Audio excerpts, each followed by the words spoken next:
Hello and welcome to Dialogue. The Communist Party of China has released a major blueprint outlining the country's development path through 2030. Known as the 15th Five-Year Plan, it not only sets the course for China's own growth, but also offers the world a window into its next phase of modernization. So what will this next stage of growth look like, and how will China deal with rising protectionism, boost domestic demand, manage local government debt, and just as importantly, how can it speed up technological innovation to strengthen its self-reliance? To delve into these questions, I'm joined by Professor Daokui Li, Director of the Academic Center for Chinese Economic Practice and Thinking at Tsinghua University.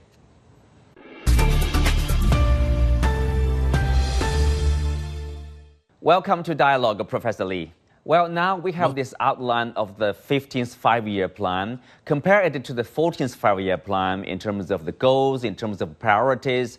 How do you see it? The major difference between the 15th Five-Year Plan and the 14th Five-Year Plan, in my view, is the sense of urgency. The 15th Five-Year Plan has a bigger sense, more significant sense of urgency. In the official language, the 15th Five-Year Plan will be a very critical period in order for China to reach its goal to reach modernization by 2035. More specifically, in the 15th Five-Year Plan, there are two goals. Okay, number one is to make sure China's technology and China's industries keep on upgrading, so that China's industries, China's real economy and the technological status will be self-reliant at the high level. Okay, being self-reliant at a high level. The second goal is to make sure that Chinese economies will be able to grow at a reasonable fast pace, okay, by boosting domestic demand. So to me, these are the two most important salient features of the 15th Five-Year Plan. Very, very clear. Thank you for that. But in order to achieve that as a goal, I mean, some people would say if you compare next 5 years to the 5 years we are in right now, some say, I think you also mentioned about this, profound changes in China's environment, development environment, in particular, I would say external environment, for example, the rise of protectionism, tariffs, for example, tech restrictions. That obviously will serve as a hindrance in terms of Chinese economic growth.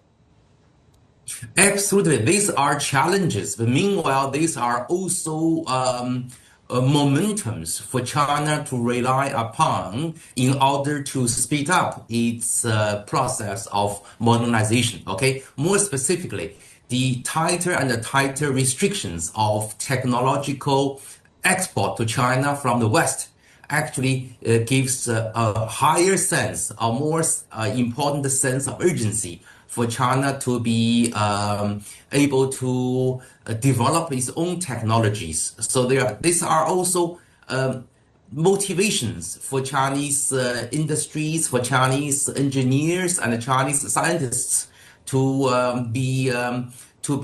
work harder or to be more self-reliant. And I really think China is in a position to reach this goal, since China has the largest, by far, the number of new college graduates each year. We're talking about 4.5 million engineering graduates. And also we're talking about Chinese engineers are well-trained and also having much lower level of wage rates than their Western counterparts. The other area of urgency is that, very unfortunately, many countries in this world, mostly in the West, are restricting China's export to their economies, so that China has to come back to rely upon boosting its own domestic demand in order to compensate for the loss of potentially a huge foreign market, which again is something which Chinese economy should have done all along. So now we have a sense of urgency. So both in terms of technological restrictions to China and smaller chances for Chinese companies to export, give China urgency to work harder on domestic issues. Well, on domestic demand, Professor, you say this is, one of the top priority for China's economy, and you have advocated for using consumption subsidies rather than direct income transfer to stimulate spending in the short run. Tell us more in that respect. Yes, absolutely, because the Chinese households are quite different, to be very frank, from their Western counterparts. Chinese households are very much willing to put money aside for their future expenditure, whether it's being taking care of their elderly parents or taking care of their young kids or for their own retirement.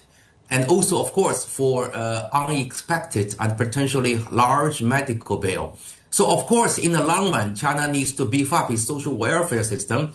However, it takes time. In the meantime, what China can do and should do, and which should be very quick in boosting domestic consumption, is by subsidizing consumption.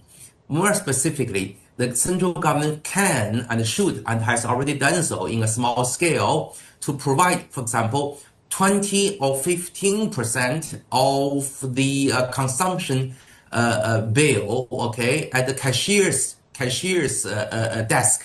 Okay, the central government will pay 20% or 15% of whatever a consumer is ready to pay. This means that the price of goods is reduced by 20% or 15% for a period of time, for example, for the coming 3 years. This way, consumers will be more willing to spend money on consumption goods rather than on savings. And also, very interestingly, in the Chinese economy, our governments, central and local, mostly rely upon sales tax, or broadly speaking, value-added tax.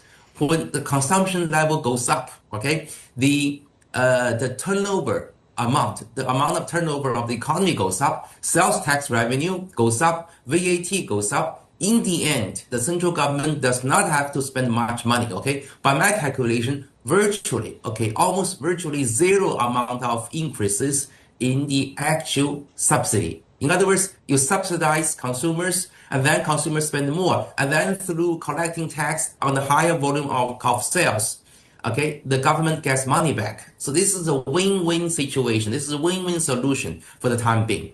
Well, interesting suggestion here. But Professor Li, how do you look at the resource, the reason behind this low level of spending maybe, or the weak consumption in the China market? Well, there are two major reasons for the slow pace of consumption. Number one is lack of basic social welfare provisions. Okay, in China, we have many households who are not actually getting enough pension from the government, or actually who are not expecting to get the good pension for their retirement from the government. The pension program has to be beefed up.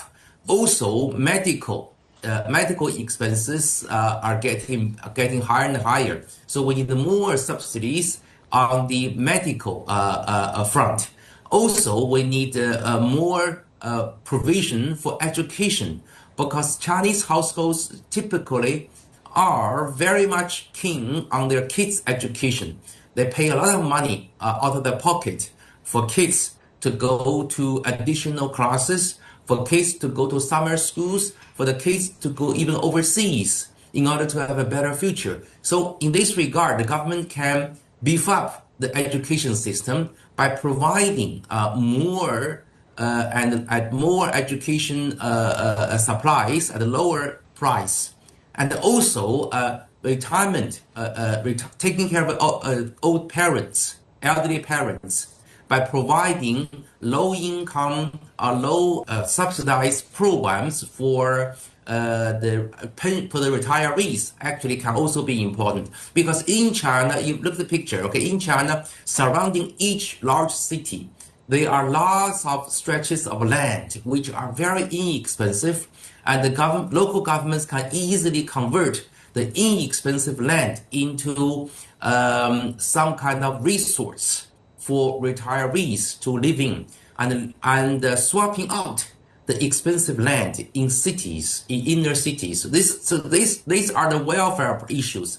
Until these welfare issues are resolved, households are very reluctant to spend money. The other reason for the lack of enthusiasm in consumption is the expected slower pace of increases in disposable income. So for that, the whole Chinese economy has to grow faster. Okay, currently, frankly speaking, the Chinese economy is running too slow. Okay, way below its natural rate of growth. When the economy is growing below its potential, households don't feel comfortable. They feel that tomorrow their disposable income may come down. Okay, so these are the two fundamental reasons. One is lack of social welfare provision. The other is a slower pace of anticipated GDP growth and disposable income. Both problems should be resolved. I do hope that, and also expect, the 15th five-year plan will provide us with good policy packages to deal with these two issues. Very interesting. You mentioned about the Chinese economic growth rate. In general, people say, for each year, in recent years, we are not seeing specific targets like, 5.3% or 5.2. Usually, we say this flexibility around 5%. You think, how high should be this, the proper rate that will unleash the Chinese economic growth potential? Well, in my view, okay, and also I believe this is a consensus view among Chinese economists, that the Chinese economy needs to have a target of economic growth. This is like the conductor of an orchestra, okay? The conductor has to move his pattern, right? To give a tempo of the whole orchestra, okay? Without the moving of the baton, the whole orchestra will not be synchronized, okay? However, I do not expect that in the 15th five-year plan, there will be an explicit GDP growth target. Why? Because, again, using the metaphor of orchestra, the Chinese local governments are trying to beat the national target. So if the central government were to give a 5% GDP growth target, then many provinces are trying to move faster than 5%. In the end, the whole economy will have its own problem. It's like an orchestra.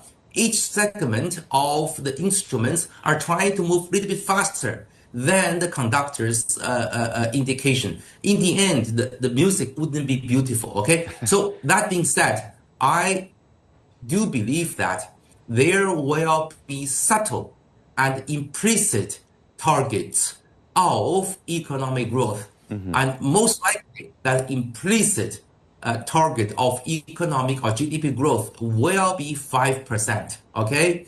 So because the coming 5 years will be critical for China to reach its target to realize modernization by 2035. 5% will be a very comfortable number. But Professor Li, speak of the economic growth. Of course, there's a big factor that is the property market. Are we out of the woods yet?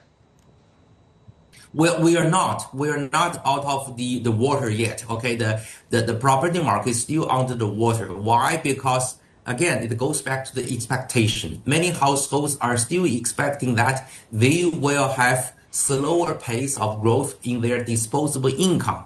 And when they have these expectations, they will not be willing to spend money on investment, on housing investment. So we have to be patient to wait for the expectation of increases of disposable income to come back. Now, meanwhile, I have been arguing around that local governments in China should do something to speed up the transactions in the housing market. For example, in Beijing and Shanghai, I have been advocating that the local governments to abolish all restrictions on the purchase of housing, especially for regions which are not super hot, okay? So in other words, with very few exceptions, like in Beijing, the exceptions being near Tsinghua University, my neighborhood, okay? except for these small areas, all regions in Beijing should have free transactions. Okay, currently, in order to have to buy a piece of land, a piece of property in Beijing, you have to be a local resident, or you have to pay personal income tax, so to speak, for 3 to 5 years before you can buy a piece of property in Beijing. That policy should be abolished, except for certain regions which are prone to have revival of rapid increase in housing. And if you look at the other areas, we also see signs, for some time already, deflationary, pressure. The economy has been undergoing such a pressure for some time. And what is the solution, going forward? And also, what's behind the deflationary trend? And how should the Chinese government do to make sure there is reasonable, let's say, inflationary pressure or inflation? Yeah, there's no doubt the Chinese economy is going through a process of deflation, which means that price levels, whether it's consumer price or producer price, are overall declining. And the very undesirable consequence of this deflationary cycle is that enterprises are getting lower and lower level of profit, and therefore they're not willing to invest. Well, how to resolve this issue? Let's come back to the fundamental reason or cause of the deflation cycle. And then to find out the fundamental reason, we have to ask ourselves, who are the largest spenders of the economy? And why they are slowing down in their spending? Okay, when biggest spenders are slowing down in their spending, of course the purchasing power for goods and services is coming down, and therefore we have deflation. Then, okay, to give you the answer, okay, who are the biggest spenders? They are the local governments. Local governments spend around 41% of GDP, for good or for bad, okay? It's a fact, okay? Why? Because local governments are not only providing public service, mostly they are making infrastructure investments and also building new cities. But now, because of the mounting local government debt, local government's expenditure is now reducing from 41% of GDP to something around 35-36% of GDP, okay? By the way, Chinese consumers are only spending 38% of the GDP, okay? Local governments decline in their expenditure, okay, is the single most important reason for the decline of purchasing power of the Chinese economy, and therefore in turn responsible for the deflationary cycle, okay? And then if you agree with my analysis, the answer to fight deflation is super simple. That is to swap out local debt, let local governments to revive their energy in expenditure, okay? This time around, not by doing infrastructure, but by spending more on social welfare for their local residents. Okay, therefore, my proposal, again, goes down to something I discussed moments ago, that is central government increases its central government debt, which is not only 28% of GDP, among the lowest in the whole world percentage-wise. And meanwhile, Chinese central government has the largest by far amount of assets under their belt, okay, much higher than all other governments in the world, okay? So this is a simple solution. This is a solution for reviving the Chinese economy. Yeah, it deals with the government debt, and also it could successfully, dealt with this also deflationary pressure. What about this? People often talk about, like involution. People call it a disorderly competition or price wars. Does that also contribute to this deflationary pressure? Absolutely. The so-called excessive competition or whatever involution, okay, is actually a consequence of the lack of demand of the Chinese economy. When there is a lack of demand in automobile, in home appliances, in you name it, in various services, the companies, of course, in order to survive, would have to reduce their prices. So the fundamental reason for this excessive competition or unproductive competition among enterprises and also within industries is can only be resolved by the Chinese economy to have higher aggregate demand. I'm talking about demand from local governments and from households. Okay, so there's a need for a push from outside, a push from outside enterprises, a push from outside industries from the government to have higher aggregate demand and therefore to solve the problem of excessive competition. Well, move on to this, what you call sweet trouble in manufacturing. You pointed out, several sweet troubles in Chinese this sector, manufacturing, such as domestic demand lagging behind industrial capacity. Tell us more also on that respect. And what is the sweet part and why it is trouble? I call this a sweet trouble. That is many in the Chinese economy. We have lots of industry. Almost all industries have ample amount of production capacity. Okay, so we have said goodbye long time ago to the era of shortage economy. So consumers are well treated. Okay, consumers are pampered. Meanwhile, enterprises are becoming miserable because they have trouble making a profit. So in order to resolve this sweet trouble, I call sweet trouble rather than bitter trouble, because bitter trouble reminds us of the days of shortage economy, okay, economy of shortage, okay. To solve this sweet trouble, okay, we need, again, to boost domestic demand. Also the government, especially central government, can provide certain subsidies for certain enterprises to retreat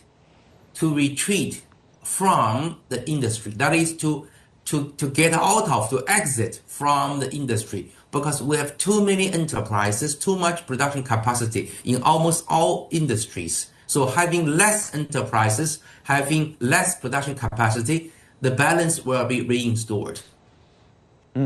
Well, the other direction, of course, is overseas companies coming to China to do more investment. That means China needed to open wider, let's say, in terms of opening up its different sectors, for example, service sector, manufacturing sector. And also at the end of the year, we know that the Hainan Island, customers operation will be closed. To have a separate customs operation. This is, to build Hainan into a free port island there. How do you look at the prospect of opening up in terms of the Chinese policy, vis-a-vis the rest of the world? Absolutely. The Chinese economy today is highly competitive in most of its industries and in services, okay? So that China is completely ready to open its doors to foreign companies, foreign technologies. Okay, so we are wide open. We're more than ever ready to open up. Okay, so this is absolutely the direction of change. Let me give you a tangible example, a simple example. In my view, the Chinese economy is ready to announce zero tariff rates for automobile, for cars. Okay, why not? Why not we have zero tariff rates for the GM, for Cadillacs, for Toyotas, for Ford, manufactured overseas? Why not? We are ready for that. Okay. Also, Chinese services are also ready in most cases for zero tariff rates. That's why China is the only economy in the world to have consistently the import-export. In other words, to promote import. It's very rare. You have export. That's very common. But import-export, this is very rare. Also, that's why the Hainan province will become an independent and a separate customs region, much like Hong Kong, much like Macau. Okay, so the Hainan will become very open mini sub-economy of China, and gradually between Hainan province and the rest of the Chinese economy, the border control will be, of course, right now very tight, very strict, gradually lifted. Okay, so that Hainan will become a catalyst of opening up and reform for the whole Chinese economy. Well, last question, Professor Li. Right now, we know that the Chinese side and the American side, they have reached a consensus on different issues. Basically, we are seeing both sides walking back from a trade competition or tariff competition. I mean, it's good, at least there's a 1 year truce probably. That's what we can expect.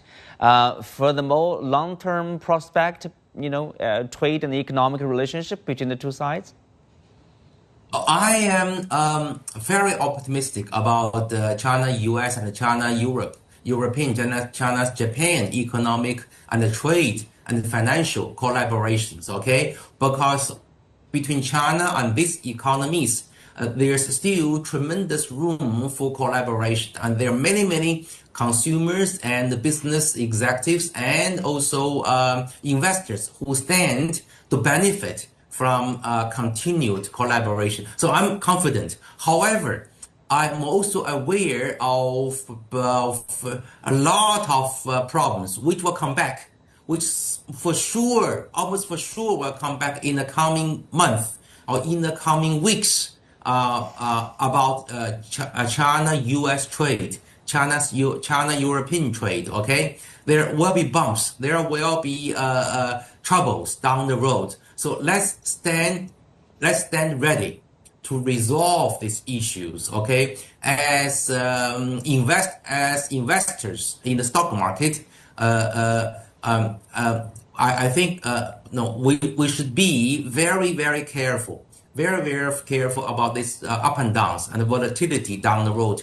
We should not pretend that all issues are resolved, even for issues which have been fully agreed upon, okay? In the Korean meeting between the two great leaders of the great nations, still there will be troubles. The U.S. Congress, the U.S. Capitol Hill, the U.S.